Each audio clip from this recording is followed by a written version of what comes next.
Diet చేసేటప్పుడు ఏంటంటే మన కోసం సపరేట్గా ఏదైనా చేసుకోవాలంటే మహా బాధ అయిపోతుంది. అందుకని నేను ఈవినింగ్ పిల్లలకి స్నాక్స్ చేస్తూనే అది నాకు కూడా నైట్ డిన్నర్కి ఉపయోగపడేలాగా చేసేసుకుంటాను. నైట్ డిన్నర్ అంటే 6 తినేస్తాను.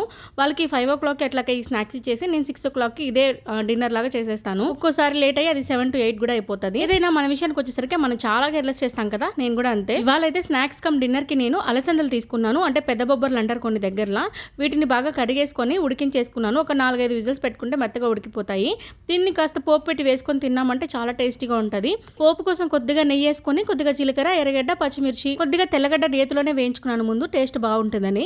ఇంకా దాంట్లోనే పసుపు, ఉప్పు, కారం, గరం మసాలా, ధనియాల పొడి, ఇష్టం ఉంటే కొత్తిమీర, కరివేపాకు వేసుకోవాలి. కొత్తిమీర వేసుకుంటే మాత్రం టేస్ట్ భలే ఉంటుంది. ఫైనల్ గా కొద్దిగా నిమ్మకాయ కానీ పిండేసామంటే టేస్ట్ చాలా బాగుంటుంది. నాకు మా వారికి అయితే దేనికైనా ఆనియన్స్ ఉండాలి. ఇంట్లో ఆనియన్ వేసిందే కాక మళ్ళీ టాపింగ్ కోసం కొంచెం ఆనియన్స్ చేసుకున్నాము. ఏ చాట్ అయినా సరే అట్లా ఆనియన్ తో తింటే చాలా బాగుంటది. ఈ అలసందల చాట్ కూడా ఆనియన్స్ యాడ్ చేసుకుంటే చాలా బాగుంటుంది.